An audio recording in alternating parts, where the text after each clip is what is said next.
In the beginning I created the heaven and the earth. And the earth was without form and void, and darkness was upon the face of the deep, and my spirit moved upon the face of the waters. And I said, let there be light, and there was light.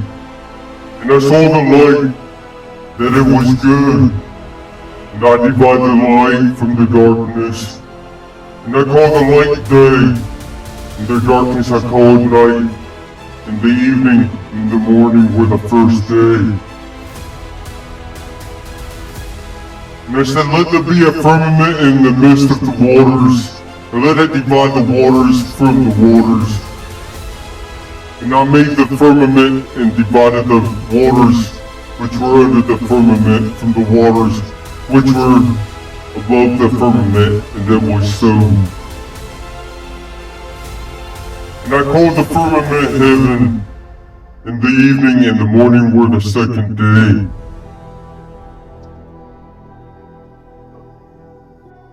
And I said, let the waters under the heaven be gathered together under one place, and let the dry land appear.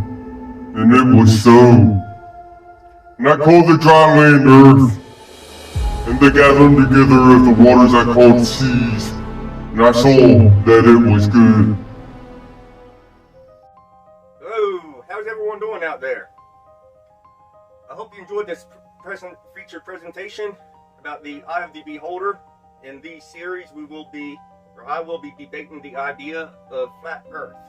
I just want to be clear that I do not believe the Earth is flat. I don't think it's possible.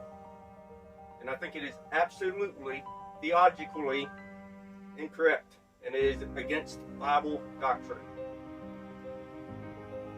In the few minutes I have left, I just want to go over some of the basic math and physics and maybe a few Bible verses. That alone will indicate that the Earth theory does not belong in the Bible. First of all, before I get started, I would like to make it abundantly clear.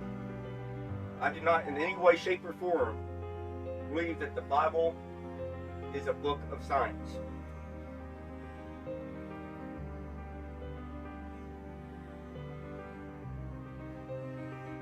It's a book of history, it's a book of theology, and it's a book of spirituality.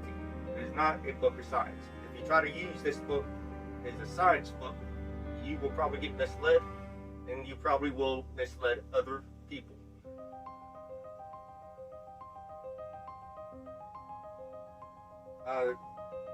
The Bible, it states, I don't remember where, but it tells people the Bible is not to be used as a private interpretation.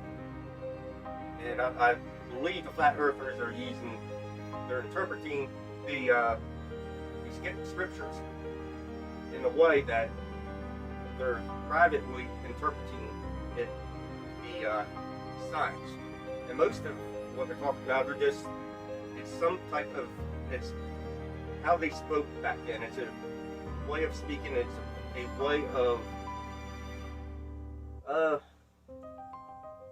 expressing themselves. We'll go to Revelation 7, and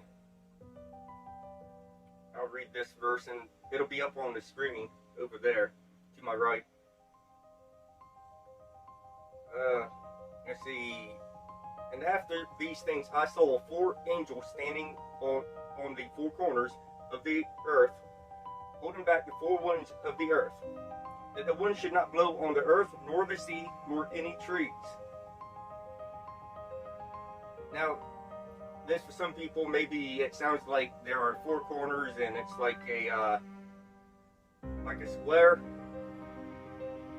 I've seen some.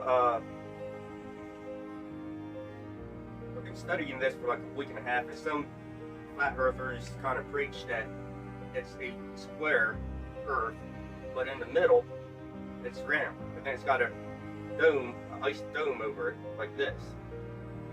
And some indicate it's a hemisphere, which is completely round.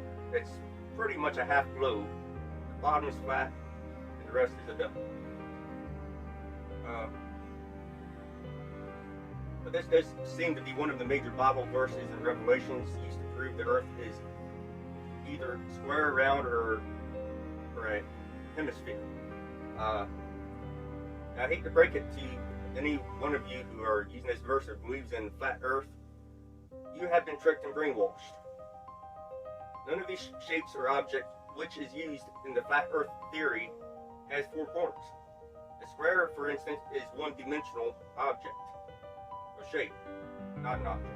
And this seems to be one of the major Bible verses used to prove that earth is flat. Square or round, or a hemisphere. I hate to break it to you, you have been tricked and brainwashed. None of these shapes or objects which is used in the flat earth theory can have any corners. It just can't. The square, for instance, is one-dimensional, and it's not an object, it is a shape. So that can't be used to prove the earth is flat. It doesn't exist in a three-dimensional state. Maybe they're talking about a cube. I've never seen that before, but a cube has 8 corners. And the Bible says the 4 corners of the earth. So that can't be. Perhaps the earth is a tetradome. I'll put it up on the screen there. A tetradome is a pyramid with 3 sides. So on the bottom, you have 3 corners. On the top, you have another corner. That is the 4th corner. So maybe the earth is a tetradome. It's a joke, of course. I'm probably going to get stoned by the flat earthers before I get done with this. So in Isaiah 24:20, it says, "The earth wheels like a drunkard, and it sways like a hut in the wind." If you look up on the screen there, it sounds kind of like the Earth's orbit and other planets' orbits. They kind of move around like a drunkard. They're never stable. They change from time to time over thousands of years, and they're never completely round. If you believe in science, if you're a flat earther, you're just laughing at me. But I mean, the Bible says right there. But here's the thing: the Bible doesn't say that. I interpreted it that way, but that is not the context of that chapter.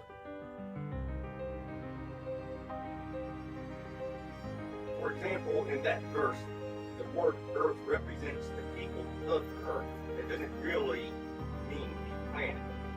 So I wouldn't try to brainwash you and say, oh, the Bible, that the planet earth, well, it doesn't. And a lot of times when it says earth, it's not talking about the planet at all. It's talking about a group of people. And this is how the flat earthers are getting totally brainwashed. They don't understand how people talk back in that day.